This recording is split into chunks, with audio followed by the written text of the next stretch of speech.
Imagine for a moment that you're floating in space utterly alone, surrounded by an endless sea of darkness. There's no air to breathe, no warmth to comfort you, just an absolute vacuum where temperatures swing between blistering heat and bone-chilling cold. It's a place so hostile, so utterly unforgiving, that we've long assumed nothing could possibly survive there. But what if we're wrong? What if life is far more resilient, far more astonishing than we've ever dared to dream? Here on Earth, in the most unexpected corners of our planet, organisms known as extremophiles are already stretching our understanding of what it means to be alive. These incredible life forms thrive in environments that would be instantly lethal to almost everything else: boiling hydrothermal vents at the bottom of the ocean, acidic hot springs, even deep within ice that hasn't melted for millions of years. They don't just survive, they flourish, and it makes you wonder, if life can adapt to conditions that seem ripped from a science fiction novel right here on Earth, could it also find a way in the void of space? That's the question we're diving into today, a journey to the edges of scientific imagination where biology meets the cosmos. We'll explore whether Earth's toughest extremophiles could endure the ultimate test, the vacuum of space. This isn't just about microbes or abstract theories. It's about rethinking life itself and what might be possible out there among the stars. So settle in, open your mind, and let's venture into one of the most thrilling questions modern science is asking. Could life survive in the vacuum of space, and what would that mean for our future among the stars? To understand how life might endure the emptiness of space, we first need to appreciate the masters of survival right here on our own planet. These are the extremophiles, organisms that don't merely tolerate conditions we consider lethal, they require them to live. Their very name means lover of extremes, and they represent some of the most ancient and resilient forms of life on Earth. They challenge our fundamental definitions of a habitable environment, proving that life is not a delicate flame but a tenacious force that can take root in the most astonishing places. Consider the thermophiles, for instance. These microorganisms make their homes in near boiling water, thriving in the superheated vents that line the ocean floor or in the bubbling cauldrons of geothermal hotspots like Yellowstone National Park. Their secret lies in specially adapted proteins and cellular structures that simply won't function at cooler temperatures. They are built to handle the intense thermal energy that would instantly cook most other cells. Then there are their opposites, the psychrophiles, which flourish in perpetual cold. Found deep within Antarctic ice sheets or in the permanently frozen soil of the Arctic permafrost, these organisms produce natural antifreeze proteins that prevent their cells from crystallizing, allowing their metabolisms to tick over slowly but surely in environments we would find utterly inhospitable. But the catalog of extreme adaptations goes far beyond temperature. Acidophiles thrive in some of the most corrosive liquids on Earth, bathing in sulfuric acid with a pH level that would dissolve metal. Their cell membranes are uniquely engineered to pump out excess protons and maintain a stable internal environment against a massive chemical gradient. On the other end of the spectrum, alkaliphiles make their home in places like soda lakes, where the water is intensely basic. And we cannot forget the barophiles or pisophiles, organisms that live under crushing pressures in the deepest ocean trenches, where the weight of water is thousands of times greater than at the surface. Their enzymes and cell membranes are structured to function only under this immense force, and they would actually fall apart if brought to the lower pressures we consider normal. Each of these incredible organisms is a testament to life's ingenuity. They have evolved not through rare flukes but through billions of years of perfecting the art of survival in a universe that is mostly harsh and unforgiving. Their very existence forces us to expand our imagination and ask a profound question. If life can engineer itself to conquer the boiling, freezing, acidic, and crushing corners of our own world, What other seemingly impossible environments could it potentially master? Yet for all the astonishing adaptations we find across Earth's extremophiles, one creature stands above the rest as the undisputed champion of survival.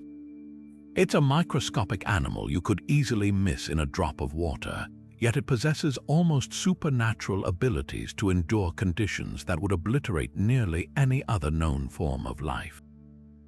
This is the tardigrade, often called the water bear or moss piglet, and its resilience is so profound it has fundamentally reshaped our understanding of life's limits. Tardigrades are 8-legged microscopic animals, and to call them hardy would be a monumental understatement. They are found everywhere on our planet, from the highest mountain peaks to the deepest ocean sediments, thriving in mossy patches and damp soil. But their true superpowers are revealed only when their environment turns hostile. When faced with a complete lack of water, freezing cold, or even intense radiation, a tardigrade doesn't simply try to tough it out. Instead, it undergoes a miraculous transformation known as cryptobiosis. In this state, the animal retracts its legs, curls into a tiny, barrel-shaped tongue, and enters a form of suspended animation. Its metabolism drops to an undetectable 0.03% of its normal rate.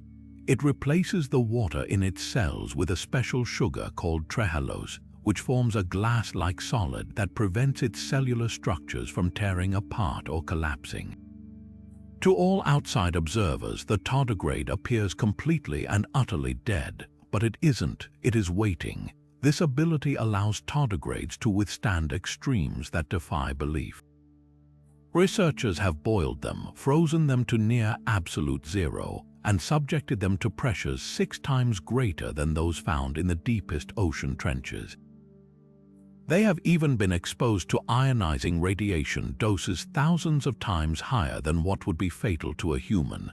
Through it all, when returned to a drop of water, they simply reanimate, stretch their legs, and go about their business as if nothing happened. Most incredibly, we haven't just tested them in labs, we have literally sent them into space. In 2007, the European Space Agency's Photon M3 mission carried a group of tardigrades into low Earth orbit and directly exposed them to the hard vacuum of space and unfiltered solar radiation. For 10 days, these tiny astronauts floated in the void, a place with no air, no pressure, and temperatures swinging wildly between boiling and freezing. Upon their return to Earth, a remarkable number of them not only survived but later successfully reproduced. They became the first known animals to have survived the outright vacuum of space without any protection. This incredible resilience isn't just a biological curiosity, it's a profound clue. The tardigrade's survival kit, particularly its ability to enter cryptobiosis, presents a viable mechanism for how life might travel between worlds. It suggests that organisms could potentially hitch a ride on asteroids or comets, enduring the long, harsh journey through the cosmic vacuum in a dormant state, only to awaken upon arriving at a new, hospitable world. So what exactly is it about the vacuum of space that makes it so uniquely hostile? To truly grasp the challenge facing any form of life, we need to break down the specific and frankly brutal conditions at play.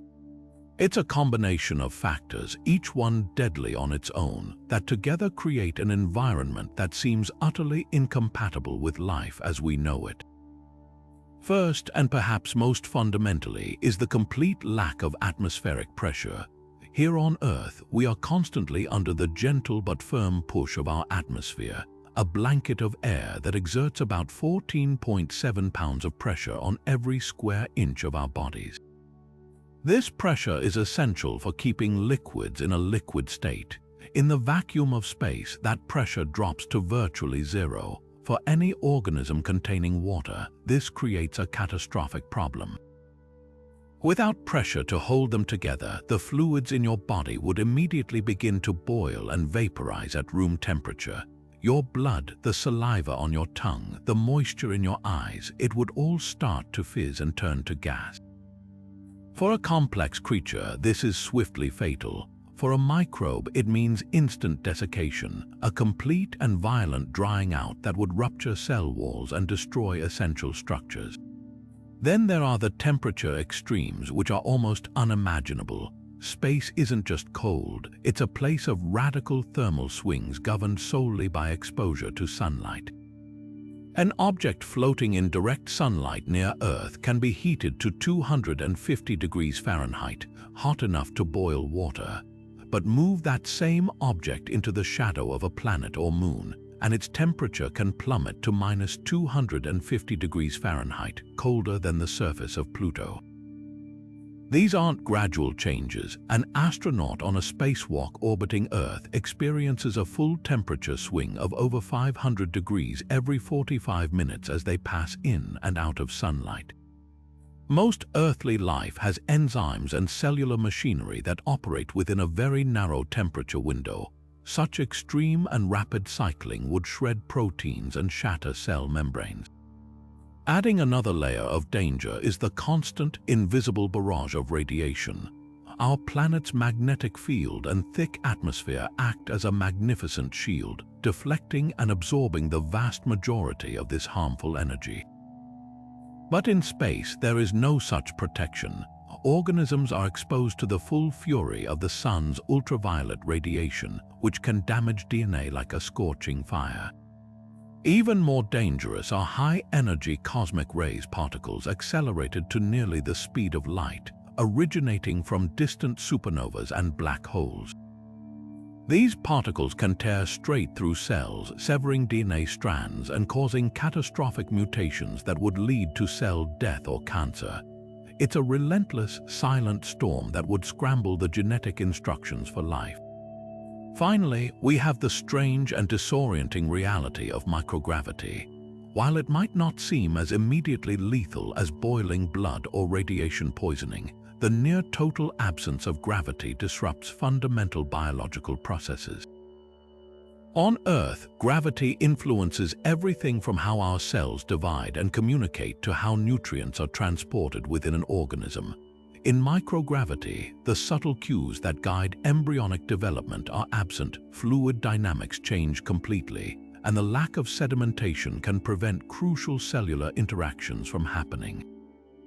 For complex life, this can lead to muscle atrophy, bone loss, and a weakened immune system. For simpler organisms, it could disrupt the very chemical pathways that sustain metabolism. Individually, any one of these conditions would be a monumental challenge for life. Combined, they form what seems like an insurmountable barrier, a perfect storm of lethality that defines the vacuum of space. It's the ultimate sterile environment, which is why the discovery that anything could potentially survive it forces us to completely rethink the rulebook of biology.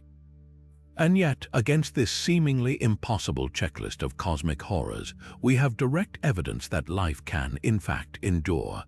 The tardigrades proved that an animal could survive the vacuum, but to truly understand the how, we must look to an even more fundamental level of life, the microbe. And there is one particular bacterium that stands as a monumental example of biological defiance, an organism so resilient to radiation that its very name means strange berry that withstands radiation. This is Deinococcus radiodurans, and its superpower is perhaps the most vital for surviving in space: the ability to put itself back together after being blown to genetic pieces. Imagine taking a book, the complete works of Shakespeare, for instance, and feeding it through a shredder. For most organisms, their DNA is that book, and radiation is the shredder. High-energy particles from cosmic rays don't just cause a typo or a smudged word. They shatter the DNA molecule into hundreds of fragments, completely scrambling the essential instructions for life. For nearly every other living thing, this is an immediate and irrevocable death sentence. But for Deinococcus radiodurans, this is just a minor inconvenience. It can reassemble its genome with near-perfect accuracy, even after being exposed to radiation doses thousands of times stronger than what would kill a human. It's like taking that pile of confetti from the shredded book and within a matter of hours perfectly reassembling every single page, word for word, without a single error. The biological machinery that makes this possible is nothing short of astounding. First, its cellular structure is uniquely designed for damage control. Its DNA is arranged in a peculiar ring-like formation, almost like multiple copies of the same book stacked together and bound with a sturdy cover. This means that even if one copy is destroyed, a pristine template remains to guide the repair process. But the real magic lies in its toolkit of enzymes. As soon as radiation damage is detected, a specialized emergency response system kicks into gear. Enzymes swarm the shattered fragments, identifying them and holding them in place. Then a process called extended synthesis-dependent strand annealing, or ESDSA, begins. Think of it as a microscopic assembly line where the broken pieces are carefully aligned, compared against the intact templates, and stitched back together in the correct order with incredible speed and precision. This isn't just a theory, it's been put to the test in some of the most extreme simulations we can create. Scientists have exposed Deinococcus radiodurans to the vacuum of space-like conditions here on Earth, bombarding it with intense ultraviolet radiation and gamma rays. Time and again, it not only survives but thrives, its repair mechanisms working overtime to restore its genetic blueprint to full health. This incredible resilience suggests that radiation, one of the most absolute barriers to life in space, might not be the ultimate showstopper we once believed. If a microbe can evolve a system to counteract the relentless genetic scrambling caused by cosmic rays, then the void between worlds might not be a sterile highway, but a potential route for hardy, radiation-resistant life to travel. This shifts the entire conversation from whether life could endure space to whether it could actively thrive and even evolve there. So if we're looking for a biological blueprint for surviving the vacuum of space, we should focus on cryptobiosis. This isn't just a deep sleep or a simple pause. It's a complete and near-total shutdown of an organism's metabolism, a state of suspended animation so profound that for all practical purposes, the creature is temporarily not alive. The term itself means hidden life, and it represents one of the most extreme survival strategies ever evolved. While tardigrades are the most famous practitioners, they are not alone. Certain species of nematode worms, brine shrimp, and even some types of rotifers and fungi can enter this incredible state when confronted with existential threats. The trigger for cryptobiosis is almost always the loss of water, a process known as anhydrobiosis, or life without water. For any earthly organism, water is the essential medium where the chemistry of life takes place. Remove it, and those vital reactions grind to a halt. Proteins denature, cell membranes fuse together, and DNA shatters. But cryptobiotic organisms have a workaround. As their environment begins to dry out, they don't just passively wither away. They actively initiate a highly coordinated emergency protocol. They begin to produce massive amounts of special protective molecules, most notably a sugar called trehalose. This sugar doesn't just act as a food source, it performs a kind of biological magic. As the water inside the cell disappears, the trehalose molecules form an incredibly stable, viscous glass-like solid that surrounds and cushions the most delicate cellular structures, proteins, membranes, and organelles. This amorphous glass prevents everything from collapsing, fusing, or tearing apart in the absence of the liquid that normally holds it all together. It's like replacing the water in a complex, water-filled model with a perfect, solid, transparent resin, preserving every single detail in place until water can be reintroduced.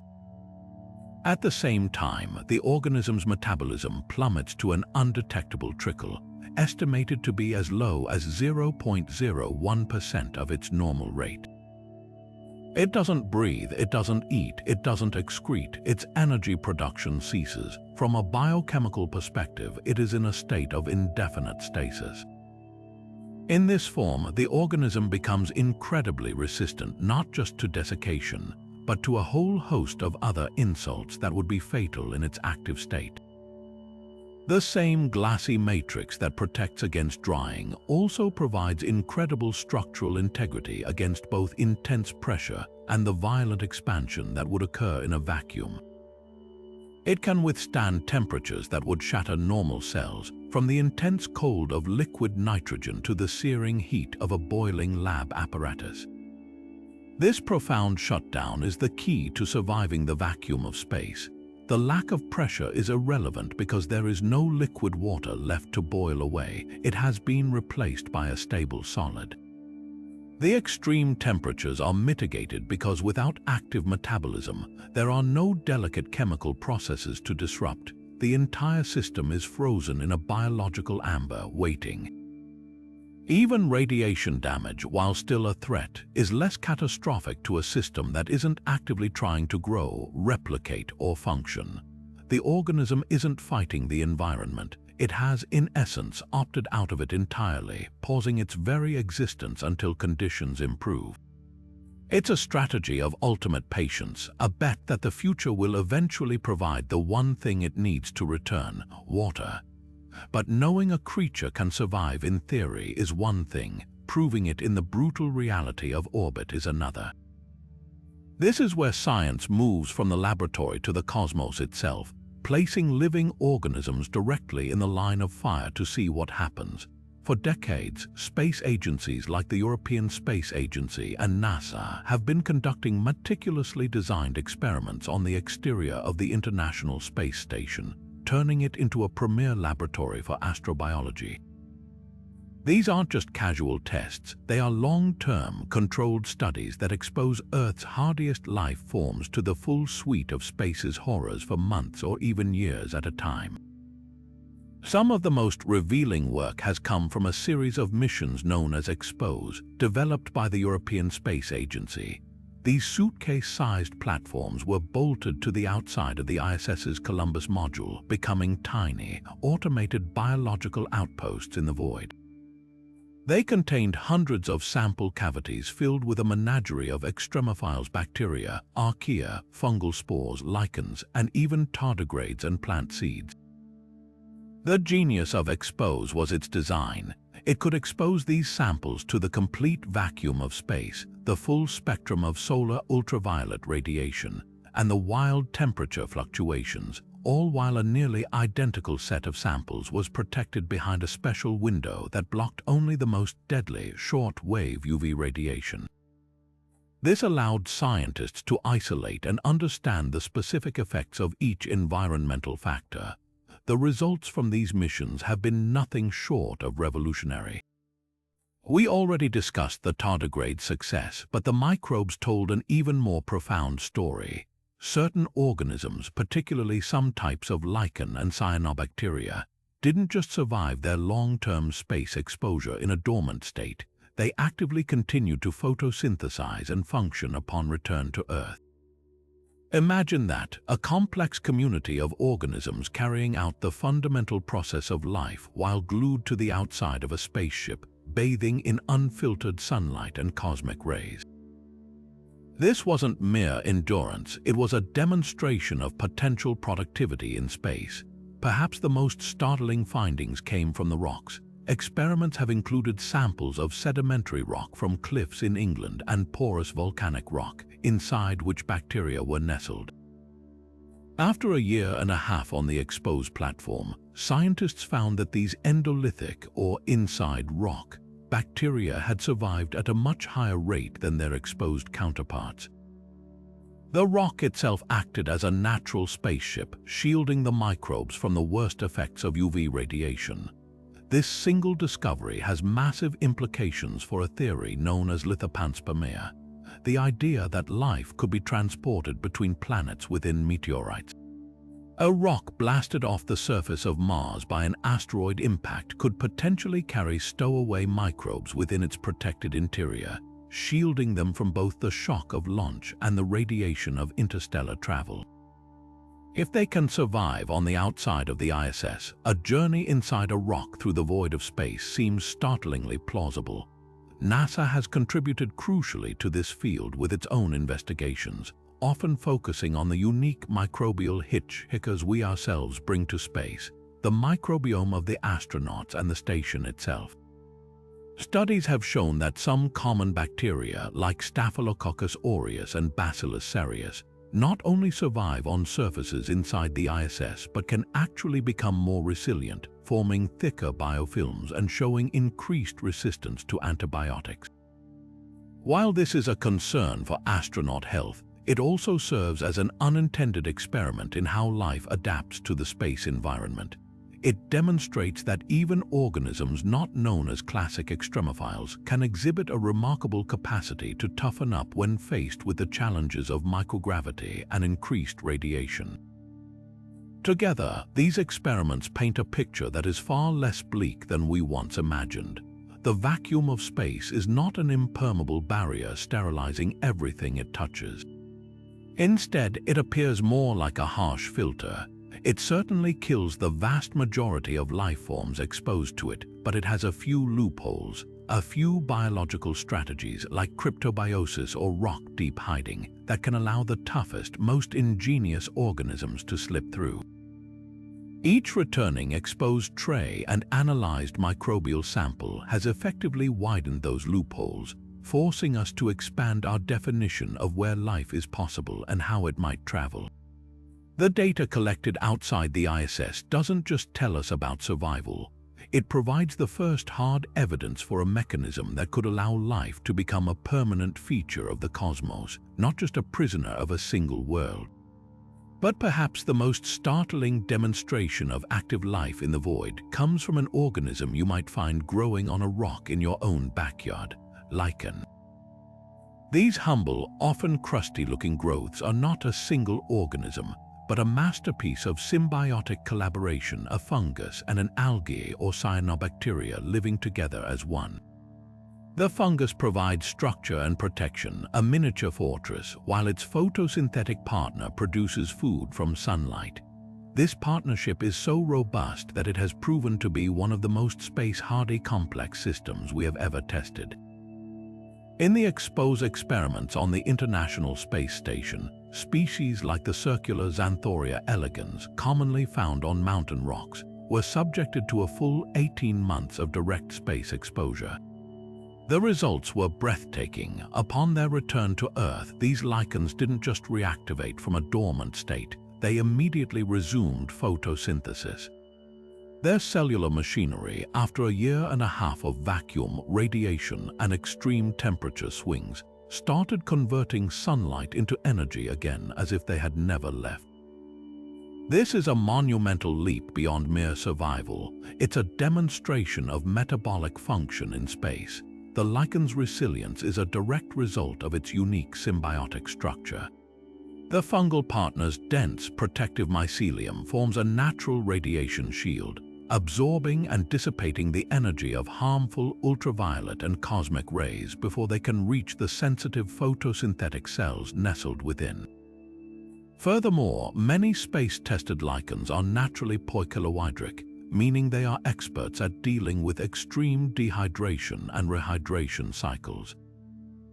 They can lose almost all their water content and enter a state of suspended animation, much like a tardigrade, and then spring back to life when water becomes available again. This pre-existing adaptation for life on harsh, sun-baked rocks here on Earth turned out to be the perfect training for surviving the desiccating vacuum of space. Their success fundamentally changes the game. It suggests that the potential for life in our solar system isn't limited to hidden, subsurface microbes. It could, in theory, exist in plain sight on the surface of asteroids or moons, clinging to rocks and eking out an existence powered directly by starlight. This incredible finding massively expands the potential real estate for life in our own cosmic neighborhood. Suddenly, the surfaces of Mars or the countless asteroids in the belt become marginally more conceivable as habitats. It even fuels the fascinating possibility of directed panspermia, the idea that we could one day intentionally seed barren worlds with hardy Earth organisms like lichen to kickstart a terraforming process, beginning the long transformation of a dead rock into a living planet.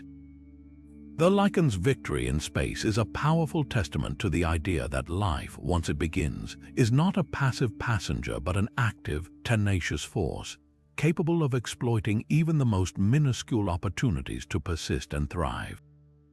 But the exploration of life's cosmic resilience doesn't end with lichens and radiation-mending bacteria.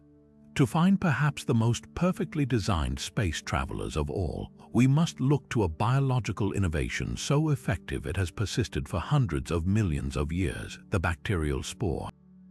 For certain species of bacteria, when the going gets tough, they don't just hunker down, they transform.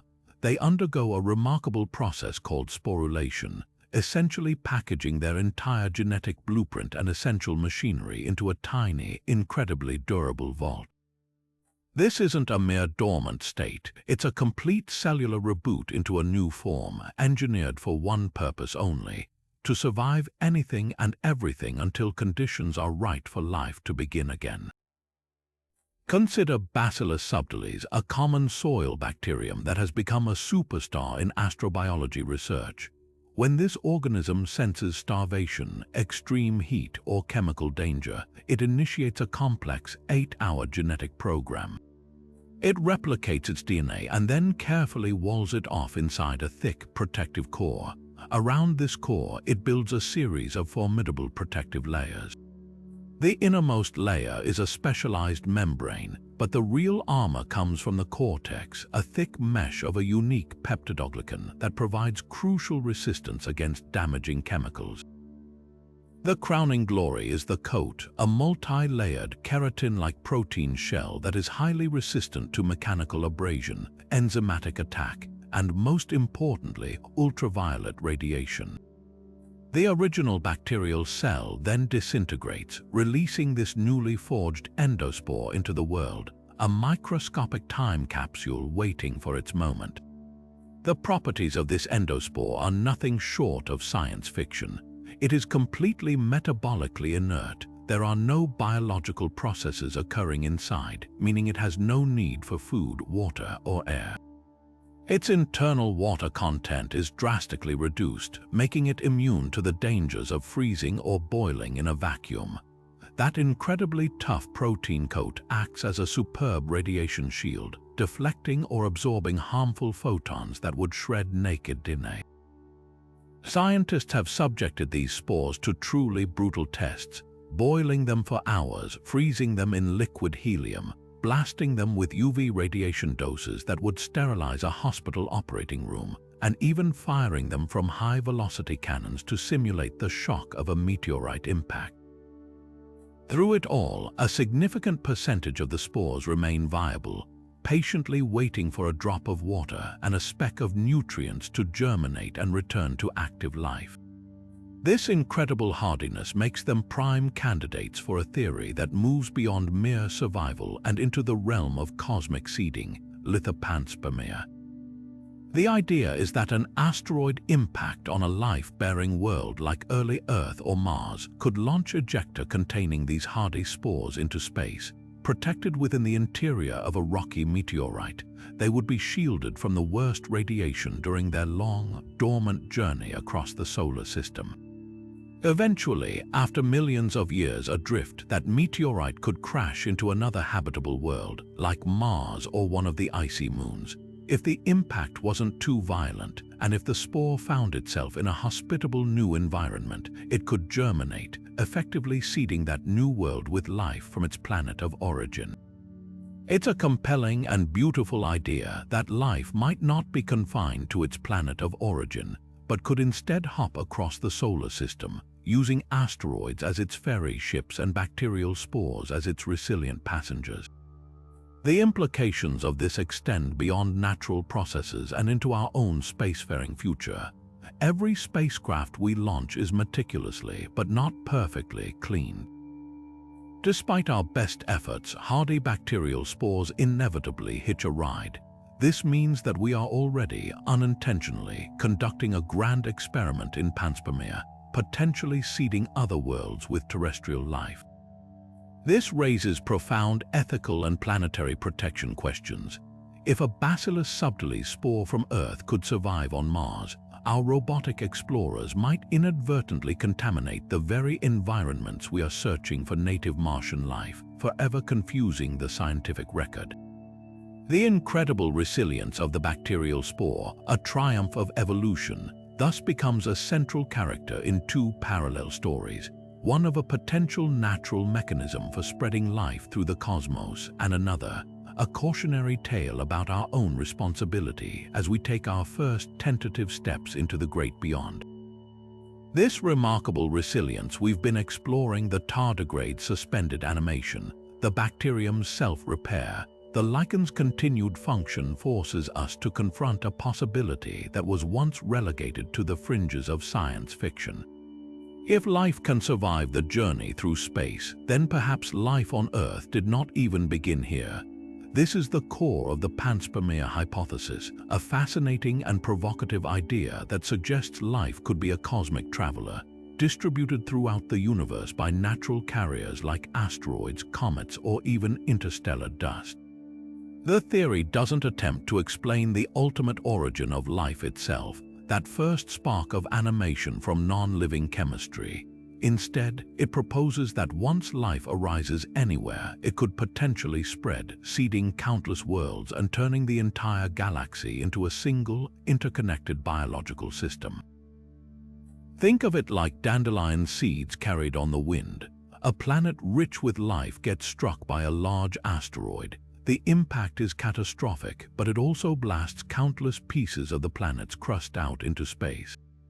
If any of those ejected rocks contain hardy, dormant organisms like endospores or cryptobiotic tardigrades nestled deep within their pores, they could be flung on a journey across the solar system or beyond.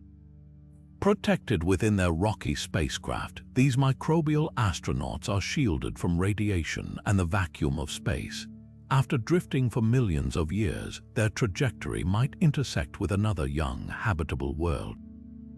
As the meteorite plunges through the new planet's atmosphere, the outer layers burn away, acting as a heat shield that protects the inner core. If the landing is survivable, and if the new environment has liquid water and the right chemistry, these migrant microbes could germinate, awaken, and kickstart an entirely new evolutionary tree on a virgin world. In this scenario, we wouldn't be solely Earthlings, we might all be descendants of cosmic immigrants. The discovery of Extremophiles gives this once speculative idea a powerful shot of credibility. We no longer need to imagine a hypothetical, indestructible life form to make Panspermia work. We have real, studied examples right here. The bacteria Deinococcus radiodurans shows us that radiation resistance on a cosmic scale is possible. The tardigrade demonstrates that complex multicellular animals can survive the vacuum itself. And the bacterial endospore provides what is perhaps the perfect biological vessel for an interstellar journey, a tiny, durable capsule designed by evolution for long-term endurance. These organisms provide the crucial how, the plausible mechanism that transforms Panspermia from a neat idea into a testable scientific hypothesis. Perhaps the most famous piece of potential evidence for this theory came from a potato-sized rock labeled LH84001, a meteorite recovered from the Allan Hills in Antarctica in 1984. Scientific analysis confirmed it was a piece of Mars, blasted from its surface by an impact around 17 million years ago and eventually falling to Earth. When NASA scientists examined it in the 1990s, they announced startling findings. Inside the meteorite, they identified tiny, worm-like structures that looked strikingly like fossilized nanobacteria. They also found complex organic molecules like polycyclic aromatic hydrocarbons and tiny crystals of magnetite that, on Earth, are often associated with bacterial activity. The announcement sent shockwaves through the world, suggesting we might be holding direct evidence of ancient Martian life that had, in a twist of cosmic fate, been delivered to our doorstep. The scientific community erupted in a vigorous, healthy debate that continues to this day. Skeptics offered non-biological explanations for each piece of evidence, suggesting the worm-like shapes could be mineralogical artifacts and the organic molecules could have formed through abiotic chemistry or been contaminated by its long residence in Antarctic ice. The controversy over LH84001 ultimately highlights the immense difficulty of this kind of detective work, proving that a strange structure in a 4-billion-year-old rock is a fossil, and not just a peculiar mineral formation, is an extraordinary challenge. Yet, even with the ambiguity, LH84001 remains a monumental object. It proved that material transfer between planets is not just possible but a reality. We have Martian rocks on Earth, and by the same process, Earth rocks must have landed on Mars. If our own planet was teeming with microbes early in its history, it's entirely plausible that we have already sent our own biological emissaries to the red planet, just as Mars may have sent potential signs of life to us. This idea of natural panspermia within our solar system seems increasingly plausible, but the theory expands even further to the truly grand scale of interstellar or even galactic panspermia. Here, the delivery mechanisms become even more awe-inspiring. Instead of just hopping between Mars and Earth, life could potentially ride on comets from the distant Oort cloud, or be propelled across the vast gulfs between stars by the radiation pressure of starlight itself, a concept known as radiopanspermia. Some daring hypotheses even suggest that an advanced civilization might intentionally seed lifeless planets with microorganisms, a directed panspermia that would make the entire galaxy a kind of biological garden. While these concepts stretch the limits of our current evidence, they are no longer dismissed out of hand. They are treated as legitimate, if highly speculative, avenues of scientific inquiry, precisely because we now know that life possesses the raw toughness to make such an epic journey conceivable. The Extremophiles have given us the biological foundation to ask these profound questions with a straight face, transforming our understanding of life from a planetary phenomenon into a potentially universal one. This brings us to the ultimate test, the world next door that has captivated our imagination for centuries, Mars. With its rusty, barren surface and thin, cold air, it presents the most tangible opportunity to search for life beyond Earth. But is it a potential home or merely a sterile monument to what might have been? To answer that, we need to see Mars not as a dead planet, but as an environment with specific, if brutal, conditions, and then ask if any of Earth's ultimate survivors could find a way to persist there. The Martian surface is a place of profound extremes. Its atmosphere is less than 1% as thick as Earth's, offering virtually no shield against the intense solar and cosmic radiation that constantly batters the ground. This means any organism on the surface would be subjected to a daily onslaught of DNA-shredding energy. Temperatures are equally unforgiving, averaging around -80 degrees Fahrenheit, but capable of swinging over 100 degrees in a single day. And while the air is mostly carbon dioxide, it is so thin and dry that liquid water cannot exist stably on the surface. It would either instantly freeze or boil away into the near vacuum. For any Earth-like life, the Martian surface is a killing field. But life is a master of finding niches, and the true potential for habitability on Mars isn't on the surface, it's below it. We now know that vast reserves of water ice exist just underground, particularly in the planet's polar regions. There's also compelling evidence for buried, salty aquifers, lakes of liquid water kept from freezing by a high concentration of perchlorate salts. These subsurface environments are game changers. A few meters of Martian soil or regolith would provide a crucial buffer, absorbing the deadly radiation that scours the surface. In these dark, cold, watery pockets, the temperature would be far more stable, and the pressure, while still low, might be sufficient for liquid water to persist, especially if it's very salty. This is where the parallels to Earth become electrifying. We don't have to look to science fiction to imagine what Martian life might look like. We can look to our own planet's most punishing corners. In the bone-dry valleys of Antarctica, like the McMurdo Dry Valleys, the climate is the closest we have to Mars on Earth. The air is desperately cold and desiccatingly dry, and the soil is bombarded by UV radiation due to the thin ozone layer. Yet life persists. Endolithic microorganisms, literally, inside rock life, have been found there, thriving in the tiny air spaces just beneath the surface of translucent rocks like sandstone. The rock itself acts as a greenhouse, trapping moisture and warmth while filtering out the most harmful UV rays. If microbes can carve out an existence in the pores of an Antarctic rock, could they not do the same in a Martian one? Then there's the issue of chemistry. Martian soil is known to be rich in perchlorates, compounds that are highly toxic to many forms of life. But once again, Earth's extremophiles show us a path forward. In the acidic, metal-rich runoff from mines, in places so toxic they are stained bright orange and blue, we find acidophiles like Acidotheobacillus ferruxidans. These bacteria not only tolerate these harsh conditions, they actually use the dissolved metals and sulfuric acid as part of their energy metabolism. For a microbe already adapted to processing toxic chemicals for breakfast, the perchlorates in Martian soil might not be a death sentence, but just another potential energy source to exploit. So, piecing this together, a plausible picture of potential Martian life emerges. It would likely not be a surface dweller, but a subsurface organism.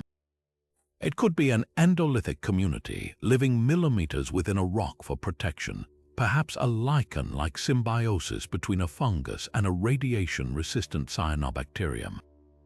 Or it could be a chemolithioeutotroph, a microbe that doesn't need sunlight at all, deriving its energy from cracking the chemical bonds of minerals in the soil, much like the microbes found deep in South Africa's gold mines or at hydrothermal vents. It would need to be a polyextremophile, a master of many trades, resistant to radiation, tolerant of cold, able to handle high salinity, and perhaps even able to use the very toxins in the soil to its advantage. The incredible resilience of Earth's extremophiles doesn't prove that life exists on Mars, but it utterly demolishes the argument that it's impossible. We have real, studied organisms on our planet that possess the toolkit to potentially survive in the specific, harsh niches that Mars offers. The red planet is no longer an abstract symbol of emptiness. It is a world of environments, some of which have direct, terrifying analogues right here at home. This shift in perspective is everything. It transforms our search from a hopeful gamble into a targeted investigation, guiding us to dig deeper, literally, into the Martian underground, where the ghosts of life, or perhaps even its living, breathing tenacity, might be waiting. But while Mars captures our imagination with its familiar, rocky terrain, some of the most promising real estate for life in our solar system lies far beyond the asteroid belt, orbiting the giant planets Jupiter and Saturn. Here we find worlds that are utterly alien, encased in global shells of ice, yet they may harbor the single most crucial ingredient for life as we know it: vast liquid water oceans. Jupiter's moon Europa and Saturn's moon Enceladus are not mere frozen wastelands. They are dynamic ocean worlds, and they force us to completely rethink what a habitable environment can look like. For Europa, the evidence began with the Voyager missions in the late 1970s, which sent back images of a cracked, crisscrossed surface that looked more like a celestial cue ball than a moon. But it was the Galileo orbiter in the 1990s that truly revolutionized our understanding. Its data revealed that Europa has a weak, induced magnetic field. This was the crucial clue. Scientists realized this could only be explained by a global, salty, liquid water ocean sloshing beneath the ice, acting as a conductive layer. The current model suggests a moon-wide ocean, perhaps 60 miles deep, containing more than twice the volume of all Earth's oceans combined, all sealed under an ice shell 10 to 15 miles thick. This isn't a puddle, it's an abyssal world of its own, completely cut off from the surface and the sun. The immediate question is, how does this ocean stay liquid so far from the sun's warmth? The answer is tidal heating. As Europa orbits Jupiter, the immense gas giant's gravitational pull flexes and stretches the moon. This constant kneading generates immense internal friction and heat, enough to melt ice and maintain a liquid ocean despite the surface being one of the coldest places in the solar system. This process also likely drives geological activity on the seafloor, creating hydrothermal vent systems, exactly the kind of environments where life thrives on Earth without any need for sunlight. Then there's Enceladus, a much smaller moon of Saturn that delivered its secrets in a far more dramatic fashion. The Cassini spacecraft orbiting Saturn made an astonishing discovery: gigantic plumes of water vapor and ice crystals erupting from fractures near the moon's south pole, shooting hundreds of miles into space. Cassini didn't just photograph these plumes, it flew directly through them. Its onboard instruments analyzed the composition and found the spray was not just pure water. It contained a stunning cocktail of ingredients: sodium chloride salt, silica nanoparticles, and a suite of organic molecules including methane, propane, acetylene, and formaldehyde. Most importantly, it detected a significant concentration of molecular hydrogen. This finding sent shockwaves through the scientific community. On Earth, molecular hydrogen is a telltale signature of ongoing hydrothermal activity on the ocean floor. When seawater seeps into the hot, rocky crust, it reacts with minerals like olivine in a process called serpentinization, which releases hydrogen. This hydrogen, in turn, provides a potent energy source for microbial life. The detection of hydrogen in Enceladus's plumes is the strongest evidence we have that not only does this tiny moon have a liquid water ocean, but that it has the exact kind of active, rocky, chemical energy producing seafloor that could power an entire ecosystem, completely independent of sunlight. This is where the story of Earth's extremophiles becomes absolutely essential. At the very bottom of our own oceans, in places where no sunlight ever penetrates and the pressure is crushing, we find oases of life clustered around hydrothermal vents. These are not photosynthetic ecosystems, they are chemosynthetic. Microbes, often called lithoeutrophs, use the chemical energy from minerals spewing from the vents: hydrogen sulfide, methane, and now, crucially, hydrogen, to synthesize organic compounds, forming the base of a bizarre and wonderful food web. They support vast colonies of giant tube worms, blind shrimp, and strange crabs, all thriving in total darkness under immense pressure. These organisms are the ultimate proof that life does not require a sunny, gentle environment. It only requires three things: liquid water, a source of energy, and the right chemistry. The parallels are breathtaking. The proposed conditions in the subsurface oceans of Europa and Enceladus are a direct mirror of these deep-sea vent environments on Earth. They have the liquid water in staggering abundance. They almost certainly have the energy source in the form of hydrothermal activity driven by tidal heating. And as Enceladus has shown us, they have the right chemistry, a complex soup of organic molecules and salts. This means we don't need to imagine a completely alien form of biology to populate these worlds. We have a ready-made blueprint right here in our own oceans. It is entirely plausible that around hypothetical hydrothermal vents on the seafloor of Enceladus or in the dark abyss of Europa, ecosystems could exist that are built by organisms strikingly similar to the extremophiles we find at Earth's vents. The implications of this are profound.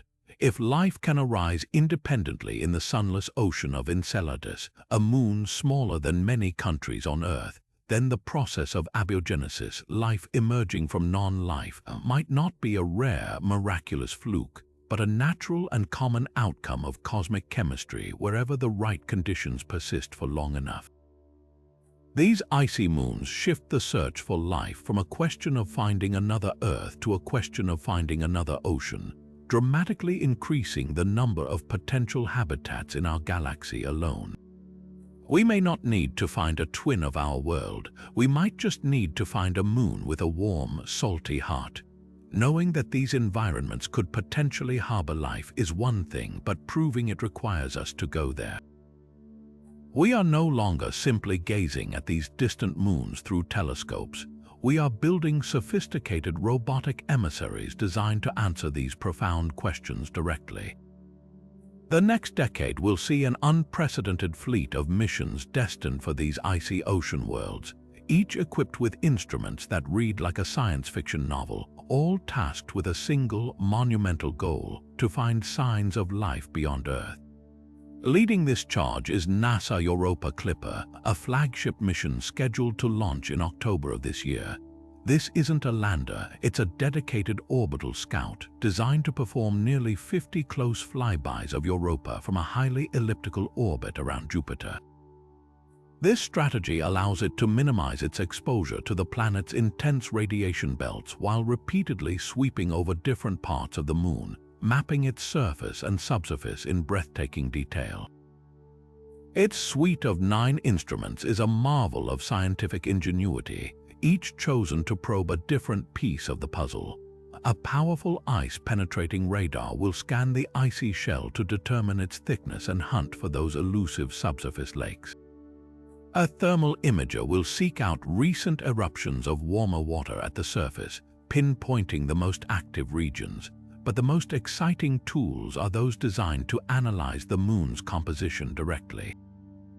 When Clipper flies through the tenuous particles surrounding Europa, its mass spectrometer will sniff out and identify molecules in that mist, looking for the complex organic compounds that are the building blocks of life. Its ultraviolet spectrograph will do the same, searching for potential plumes and analyzing their content. Together, these instruments will create the most comprehensive picture of Europa's habitability we have ever had, identifying not just where the ocean is, but where it might be most accessible and most likely to support life. Europe is answering the call with its own ambitious mission, the Jupiter Icy Moons Explorer, or JUICE. While its focus is broader, encompassing 3 of Jupiter's largest moons, Ganymede, Callisto, and Europa, its goals are no less profound. JUICE will spend years in the Jovian system, using its powerful suite of instruments to compare these worlds as a planetary family. Its primary target is Ganymede, the largest moon in the solar system, which also boasts a subsurface ocean. JUICE will eventually enter orbit around Ganymede, a first for any moon other than our own, conducting a detailed investigation of its magnetic field, its subsurface ocean, and its icy crust. By studying these 3 moons together, JUICE will help scientists understand why some icy worlds become habitable and others do not, providing crucial context for the entire concept of ocean worlds. It's a comparative planetology mission on a grand scale, designed to tell us not just if one moon could host life, but how common these conditions might be throughout the cosmos. But what about the world that has already given us a direct sample of its ocean? The stunning success of the Cassini mission at Enceladus has created an almost irresistible imperative to go back, and this time with instruments designed specifically to search for life in those magnificent plumes. While no mission is yet funded, the scientific community is actively designing and advocating for an Enceladus Orblander concept. This visionary spacecraft would first enter orbit around Enceladus, flying repeatedly through its plumes with instruments far more sensitive than Cassini's. It wouldn't just be looking for organic molecules, it would be looking for patterns in those molecules that unequivocally point to biological processes, something we call biomarkers.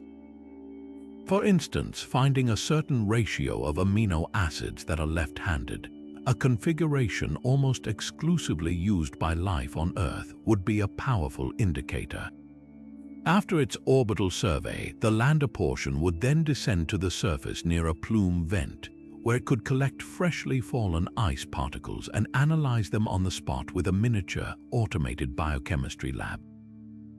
The goal is nothing short of answering the question, is there something alive in the ocean of Enceladus? These missions represent a fundamental shift in our approach to astrobiology. We are moving from remote observation to direct, in situ investigation. We are no longer just looking for water, we are looking for the fingerprints of life itself in the chemistry of these alien oceans. The technology to do this is staggering, pushing the very limits of our engineering and scientific creativity.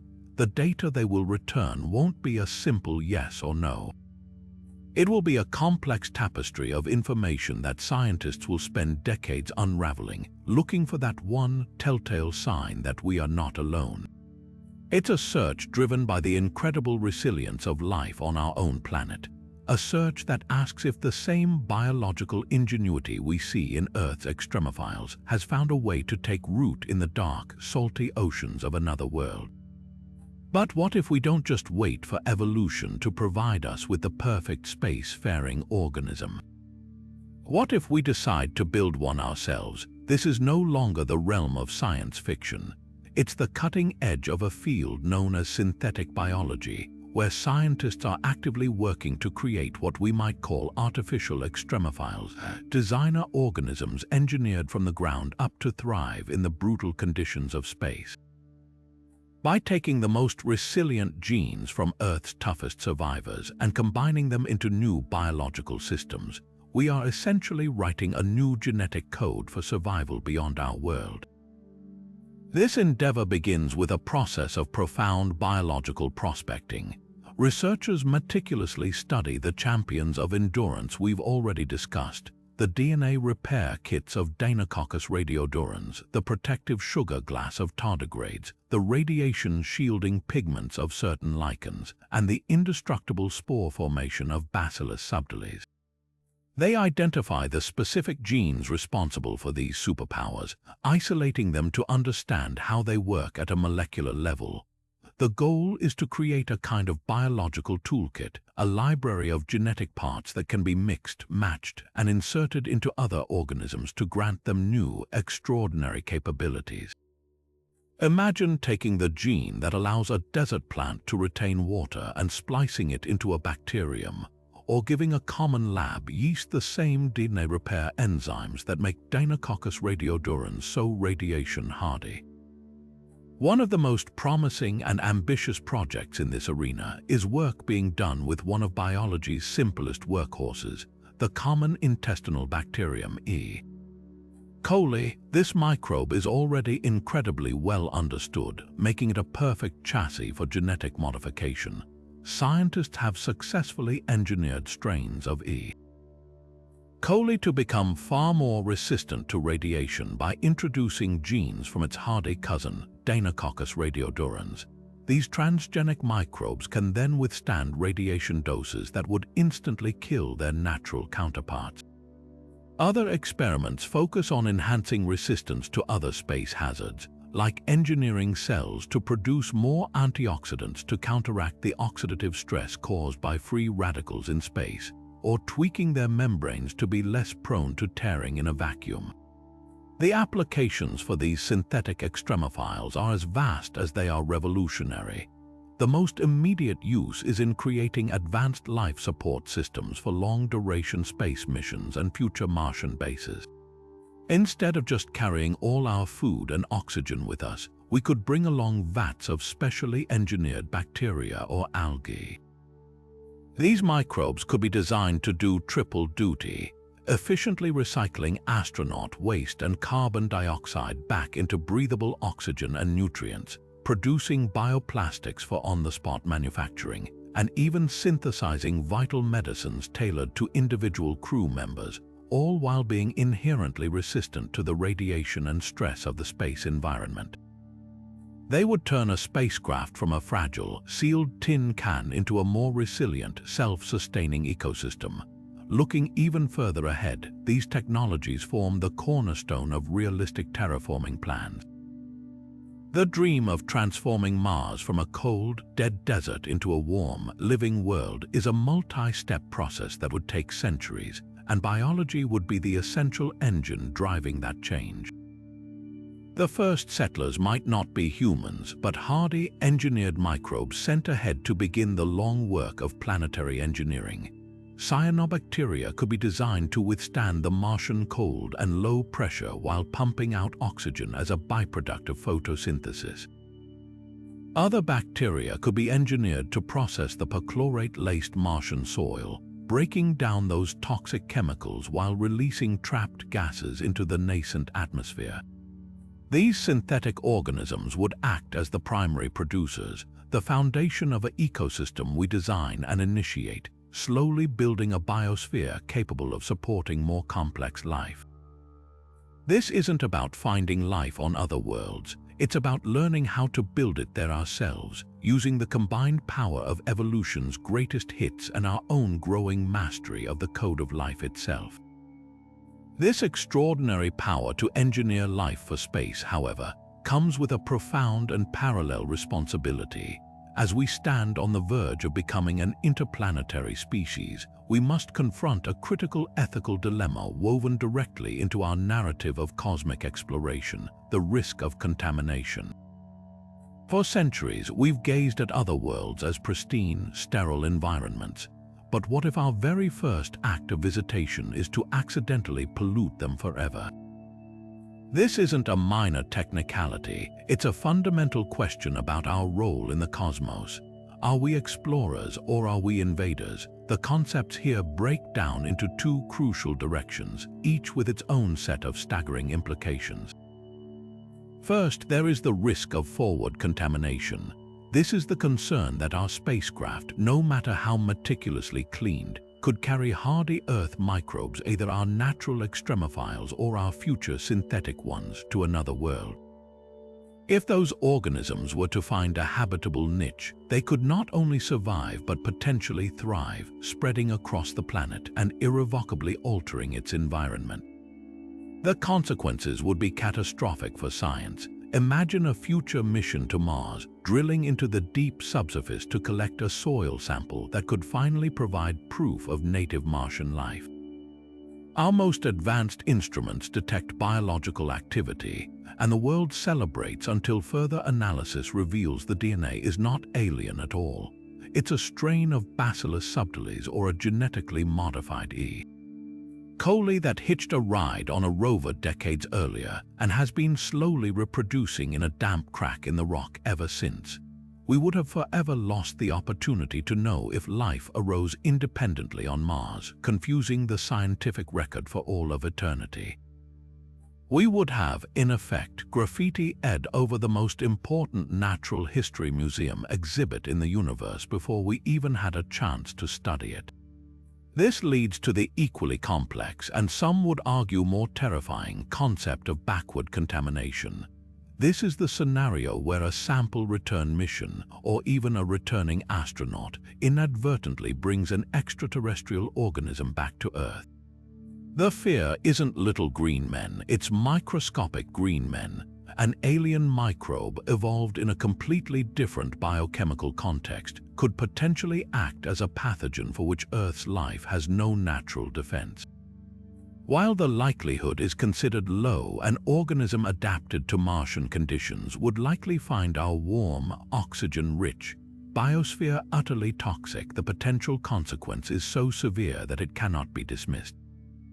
It's the ultimate biological isolation protocol, and the stakes are the entire terrestrial ecosystem. To manage these existential risks, the global scientific community, led by the Committee on Space Research (COSPAR), has developed a rigorous set of planetary protection protocols. These are not mere suggestions, they are international treaties and standards that govern every aspect of space mission design. For missions traveling to places deemed of interest to the process of chemical evolution or the origin of life, like Mars, Europa, or Enceladus, the requirements are exceptionally strict. Spacecraft are assembled in ultra-clean rooms, often with air filtration far exceeding that of a hospital operating room. Components are baked at high temperatures, wiped with alcohol and other sterilizing agents, and some are even exposed to vaporized hydrogen peroxide. The goal is to reduce the total microbial load on the spacecraft to an extremely low level, a concept known as the bioburden. For a rover destined for a region on Mars where liquid water might exist, the requirement might be that the entire spacecraft carries no more than a few 100,000 bacterial spores, a number that sounds high but is actually an astronomically small fraction of what exists on any everyday object on Earth. The most extreme protocols are reserved for sample return missions. Any container holding material from Mars will be treated as the most hazardous substance ever handled, designed with multiple layers of fail-safe containment. The current plan is that the return capsule wouldn't even be opened on Earth. Instead, it would be transferred directly to a specially constructed biosafety Level 4 facility, the highest level reserved for the most dangerous pathogens like Ebola, where it would be studied by scientists in pressurized suits within a vacuum-tight glove box. This isn't paranoia, it's prudence on a planetary scale. Yet, as we develop the capability to genetically engineer organisms for space, these established protocols face a new and daunting challenge. Our current cleaning methods are designed to kill naturally occurring microbes, but what if we create a synthetic organism that is inherently resistant to heat, radiation, and chemical sterilants? A bacterium designed to survive on the surface of Mars would, by its very nature, be incredibly difficult to remove from a spacecraft. We could be building the perfect contaminant and then trying unsuccessfully to clean it off the very vehicles meant to carry it. This creates a terrifying paradox where our drive to become a multi-planetary species could directly undermine the scientific principles that guide our exploration. This forces us to ask a deeper, almost philosophical question. If we discover that Mars is completely and utterly sterile, does that change our responsibility? If there is no native life to protect, do the strict rules of planetary protection still apply? Or do we then have a moral carte blanche to alter the planet as we see fit? This is the central tension between preservation and propagation. Some argue that even a dead planet has immense scientific value as a natural laboratory, a control group in the experiment of life. Others see it as a divine mandate or simply a practical necessity for survival, to seed that dead world with life from our own to turn Mars green. There is no easy answer. Our growing power, fueled by the incredible resilience of life itself, has placed us in a position of cosmic stewardship. The choices we make in the next few decades will set a precedent for millennia to come, defining whether humanity's legacy among the stars is one of careful discovery or careless contamination. This incredible research into the toughest life on Earth isn't just an abstract scientific curiosity. It's providing the literal blueprint for our own future as a spacefaring species. The lessons written in the DNA of tardigrades and radiation-resistant bacteria are being directly translated into engineering solutions that will one day protect human explorers on Mars and beyond. Think of it as the ultimate form of biomimicry. We're not just copying a shape or a material from nature. We're reverse engineering billions of years of evolutionary problem solving to answer the most critical questions of human survival in the cosmos. One of the most immediate applications is in the development of next-generation life support systems. Right now, the systems on the International Space Station are incredibly complex mechanical and chemical loops that recycle air and water. But they require a constant supply of spare parts from Earth and a significant amount of energy to run. The future lies in creating regenerative biological systems, essentially building small, self-sustaining ecosystems within our spacecraft and habitats. And that's where extremophiles come in. Scientists are studying organisms like the cyanobacteria found in Antarctica's ice-covered lakes. These microbes are masters of efficiency in a low-light, resource-scarce environment. They can perform photosynthesis under a much weaker sun, produce oxygen, and even pull nitrogen directly from the air to create nutrients. By harnessing these capabilities, we could design bioreactors that use engineered versions of these cyanobacteria to constantly replenish a spacecraft's air supply and produce a basic, nutritious algal paste, turning the craft itself into a partially living, breathing entity that requires far less resupply from Earth. The same principle applies to waste recycling. On a multi-year mission to Mars, every gram of material must be used and reused. Here, we look to the microbes that thrive in the most toxic waste dumps on Earth. Certain archaea and bacteria can break down human waste and process it into clean water and even methane that could be used as fuel. Integrating these biological processes into a habitat's infrastructure would create a nearly closed-loop system where nothing is truly wasted. It transforms the challenge of survival from one of sheer stockpiling to one of intelligent biological management, turning the habitat itself into a partner in the mission. Then there's the ever-present danger of radiation. We can build thick metal hulls, but the weight penalty for launching such shielding from Earth is astronomical. Instead, researchers are looking at the very pigments that protect extremophiles. Some fungi, like the species found growing inside the damaged reactor at Chernobyl, use melanin, the same pigment that gives our skin its color, to actually harness radiation and convert it into chemical energy for growth. This process, called radiosynthesis, is a game changer. Imagine lining the walls of a Martian habitat with a biogel infused with these radiotrophic fungi.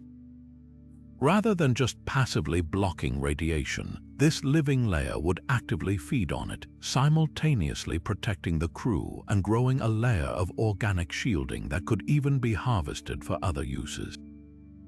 It's a dynamic, self-repairing shield, born directly from nature's solutions to the same problem. Perhaps the most profound application is in situ resource utilization, the art of living off the land. We can't bring everything we need to Mars. We have to learn how to make what we need from the red planet itself. Extremophiles are the key to this biological toolkit. We could engineer bacteria to extract precious metals and minerals from the Martian soil for construction. We could deploy microbes designed to break down the toxic perchlorates in the regolith, detoxifying the soil so we can eventually grow crops in it. We might even use bacteria to process the Martian atmosphere, rich in carbon dioxide, and slowly release oxygen, not just for our air tanks, but to literally begin the multi-generational process of terraforming the planet. These wouldn't be machines, they would be silent, self-replicating, solar-powered biological factories, working around the clock to transform a dead world into a home. Ultimately, this research redefines the relationship between biology and engineering in space.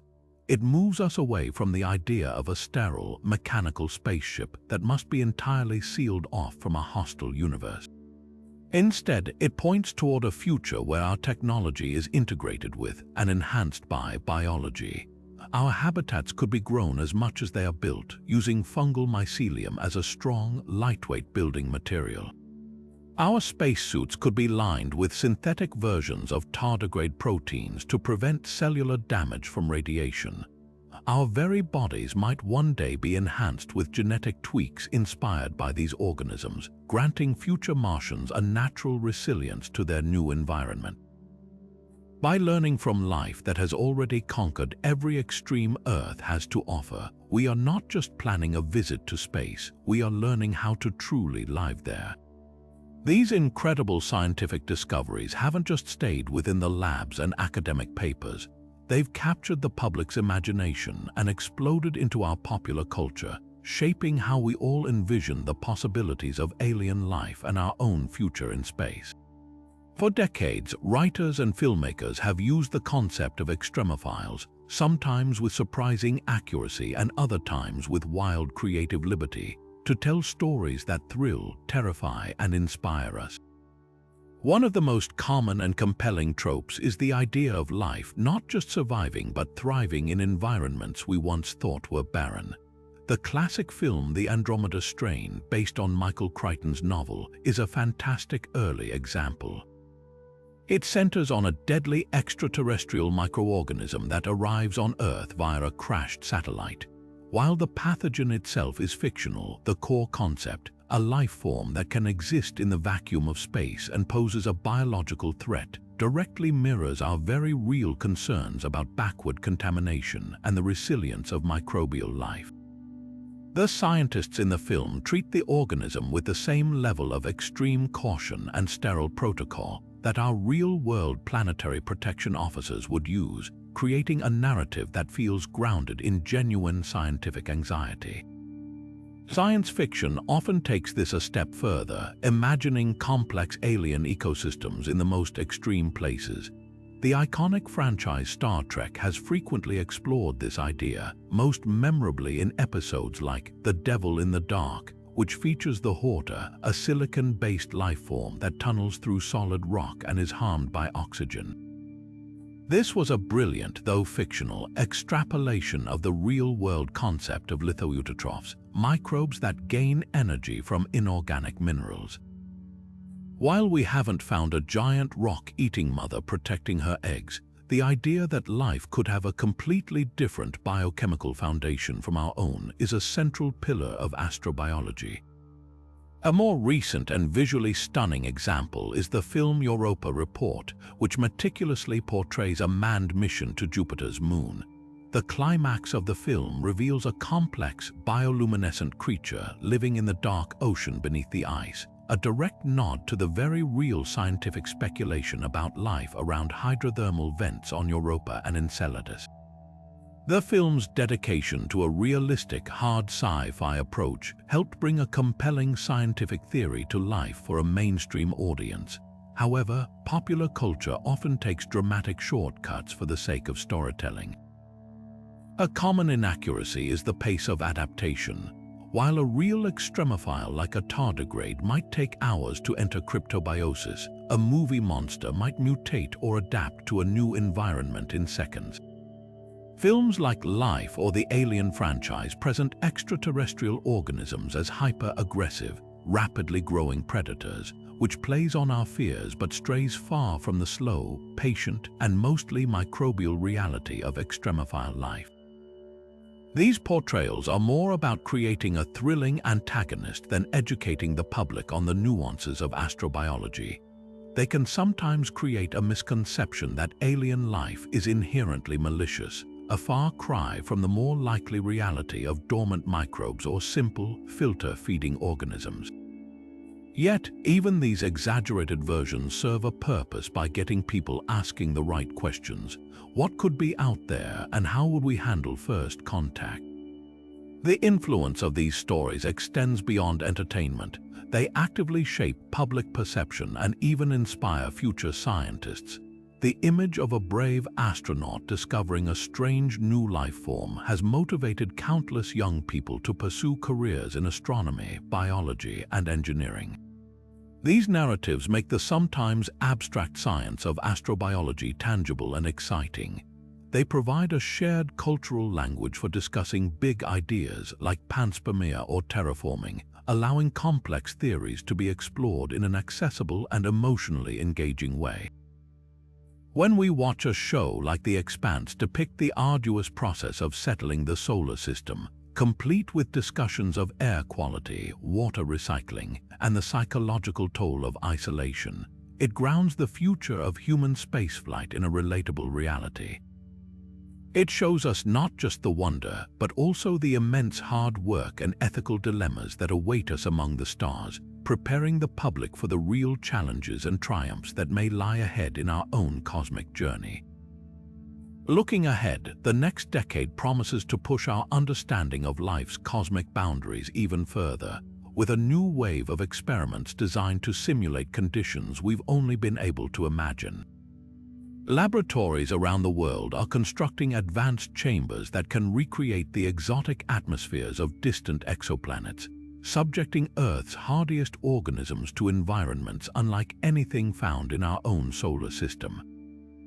Imagine a sealed vessel where the air is thick with hydrogen or methane, the pressure is crushing, and the temperatures are tuned to mimic a super-Earth or a tidally locked world orbiting a red dwarf star.